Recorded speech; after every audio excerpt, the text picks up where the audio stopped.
Hello viewers, আসসালামু আলাইকুম। আজকে আমরা কালা ভুনা করব। তো কালা ভুনার জন্য প্রথমে এখানে গরুর মাংস আমি নিয়ে নিয়েছি প্রায় 2.5 কেজির মতো। এখানে হাড় চর্বি সহ মাংস আছে। আমি এখন এখানে মশলা দিয়ে দিব। আদা রসুনের পেস্ট দিয়ে দিলাম প্রায় 4 চামচের মতো। যেহেতু আমার আদা রসুনের পেস্টটা একটু পাতলা, এই জন্য একটু বেশিই দিলাম। এখানে আছে হলুদ, জিরার গুঁড়া, মরিচের গুঁড়া, ধনিয়ার গুঁড়া। যে যতটুকু ঝাল খাও ওইভাবেই দিবা। পেঁয়াজ দিয়ে দিব 1.5 কাপের মতো। এই রান্নাতে পেঁয়াজ প্রথমে খুব বেশি ব্যবহার করব না, কারণ এই রান্নার প্রসেসের সঙ্গে পেঁয়াজ বেরেস্তা যাবে, তখন আবার পেঁয়াজ ব্যবহার করতে হবে, যে কারণে কাঁচা পেঁয়াজটা একটু কম যাবে। দিয়ে দিব লবণ পরিমাণ মতো।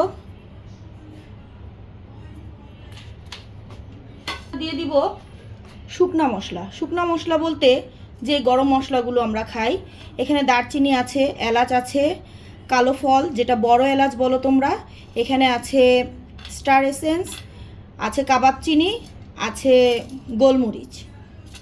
সবগুলো আমি আগেই রেখে দিয়েছিলাম, এখন সব দিয়ে দিব। এরপরে আমি এখানে তেল দিয়ে দিব পরিমাণ মতো। তারপরে এটা খুব ভালো করে হাত দিয়ে মেখে নিব। খুব ভালো করে কিন্তু মাখতে হবে এই রান্নায়। এই মাখানোর উপরে মাংসের টেস্টটা নির্ভর করে। মাখানো হয়ে গেছে, আমি হাত থেকে সবগুলো মশলা কাচিয়ে নিয়েছি। এখন আমি এটা চুলা ধরিয়ে দিব। চুলাটা প্রথমে একটু হাই হিট দিব, তারপরে মাংস থেকে যখন পানি ছেড়ে দিবে তখন আমি এটা মিডিয়াম আঁচ করে দিব। তো হাই হিটে দিয়ে আমি ঢাকনা দিয়ে দিব। ভিউয়ার্স, আমি কিন্তু মাংসটা চুলায় দিয়ে একটু চুলার জাল কমাইনি এবং মাংসতে এক ফোঁটাও পানি ব্যবহার করিনি। এটা কি তোমরা খেয়াল করেছো?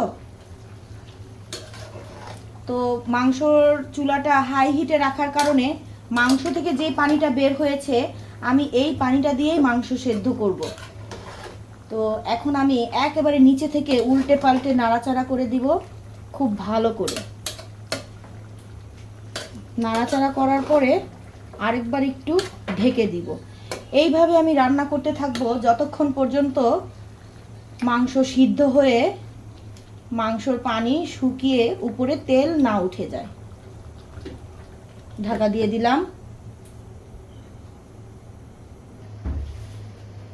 ভিউয়ার্স, আমরা এখন আমার কালা ভুনাটা দেখব যে কেমন হলো। দেখো ভিউয়ার্স, আমার কালা ভুনার সব পানি শুকিয়ে মাংসের তেল বের হয়ে গেছে। এখন আমি এটা খুব ভালো করে একটু নাড়াচাড়া করে দিয়ে তারপরে গুঁড়া মশলা অ্যাড করব।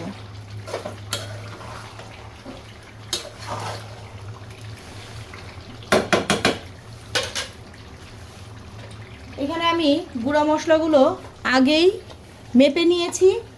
এখানে আছে আমার জয়ফল, জয়ত্রী, রাঁধুনি গুঁড়া, গরম মশলার গুঁড়া, ভাজা জিরা গুঁড়া, আর আছে গোলমরিচের গুঁড়া। তো সবগুলো মশলা আমি 1.5 টেবিল চামচ পরিমাণ নিয়েছি। আর জয়ফল জয়ত্রীটা আমি এখানে দিয়েছি 1.5টা, আর জয়ত্রী হচ্ছে পরিমাণ মতো দিয়েছি। জয়ত্রী খুব বেশি দেওয়া যাবে না, খুব বেশি দিলে তিতো হয়ে যায়। তো আমি এখন সবগুলো মশলা এখানে অ্যাড করে দিব।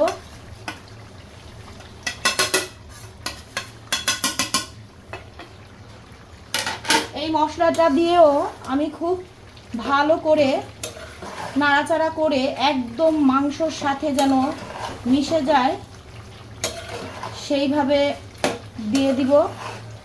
মানে একদম মাংসর সাথে মশলা যেন মেখে একাকার হয়ে যায়। মাংস নাড়াচাড়া বন্ধ করা যাবে না, খুব ভালো করে মাখতে হবে। মশলা দেওয়ার পরে যত বেশি মাংস নাড়াচাড়া করবেন ততটাই হচ্ছে মাংসর ভিতরে মশলা ঢুকে যাবে এবং মাংসর স্বাদটা অন্যরকম আসবে। আমার কিন্তু চুলার আঁচটা একদম হাই হিটে আছে। আমি কিন্তু এখনো পর্যন্ত চুলার আঁচ কমাই নাই। এবং আরেকটা কথা, আমি কিন্তু এক ফোঁটাও পানি এখানে ব্যবহার করিনি। মাংস থেকে যেই পানিটা উঠেছে সেই পানিতেই চেষ্টা করেছি মাংসটা সেদ্ধ করার চেষ্টা করেছি, বলতে সেটাতেই সেদ্ধ করেছি। এখন এটা খুব ভালো করে আরেকটু কষিয়ে নেব এবং ঢাকা দিয়ে দিব। ভিউয়ার্স, এই মুহূর্তে আমি বাগার দিব। আর বাগার দেওয়ার জন্য আমি এই পাশের চুলাটা একদম নিভু নিভু অবস্থায় ফ্রাই প্যানটা চেঞ্জ করে নিব, আর এই দিকে আমি বাগারের প্রসেসটা করে নিব। তো বাগারের জন্য আমি আরেকটা ফ্রাই প্যান এখানে বসিয়ে দিব, চুলা ধরিয়ে দিলাম।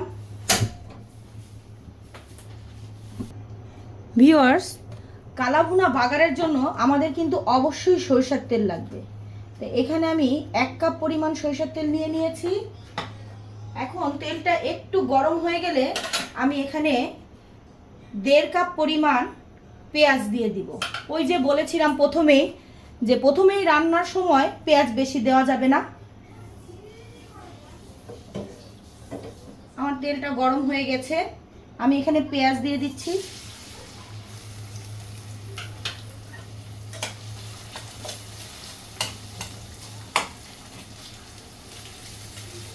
পেঁয়াজটা একটু বাদামি রঙের হয়ে আসলে তখন আমি এখানে রসুন অ্যাড করব 1.5 টেবিল চামচ। ভিউয়ার্স, পেঁয়াজের কালারটা ঠিক এরকম আসার পরে, মানে হালকা একটু চেঞ্জ হয়েছে, ঠিক এরকম হওয়ার পরে আমি এখানে রসুন কুচিটা অ্যাড করে নিব। আমি দিয়ে দিলাম রসুন। এখন এটাকে আবার ভাজতে থাকবো যতক্ষণ পর্যন্ত রসুনের কালারটা একটু বাদামি রঙের না হয়ে যায়। ভিউয়ার্স, আমার রসুন আর পেঁয়াজ কুচির যে বাগারের জন্য দিয়েছি আমি, সেটা কিন্তু কালারটা একটু চেঞ্জ হয়ে এসেছে। এই সময় আমি এখানে ব্যবহার করব আদা কুচি। আদা কুচি দিয়েছি এখানে 1/2 টেবিল চামচ। এখন আমি এটা ততক্ষণ পর্যন্ত ভাজবো যতক্ষণ পর্যন্ত পেঁয়াজটা বাদামি রঙের না হয়ে যায়। হালকা বাদামি রঙের হয়ে গেলে এখানে আমি অ্যাড করব 10-12টা শুকনো মরিচ। অবশ্যই শুকনো মরিচের বোটাটা ফেলে দিবেন।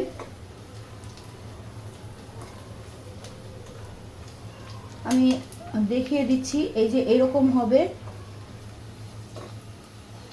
শুকনো মরিচ দিয়ে দিচ্ছি।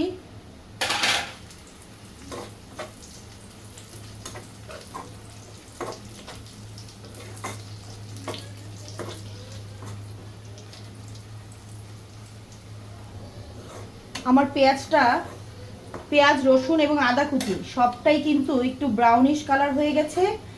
ঠিক এই সময় আমি কালাভুনার কড়াই থেকে খানিকটা কালাভুনা উঠিয়ে এটার ভিতরে দিয়ে দিব।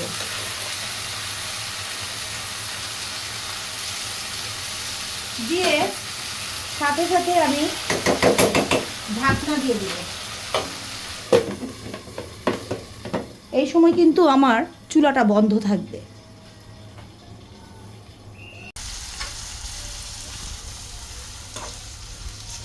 আমার বাগারের প্রসেস হয়ে গেছে। এই অবস্থায় আমি বাগারের চুলাটা বন্ধ করে যে চুলায় আমার কালাভুনা আছে সেই চুলাতে বাগারের প্যান থেকে সবগুলো মাংস এখানে ঢেলে দিব। তো বাগারের মাংসগুলো ঢালার পরে আমি সবগুলো মাংস খুব ভালো করে মিক্সড করে কষিয়ে নিব। এখন কষানোর পালা।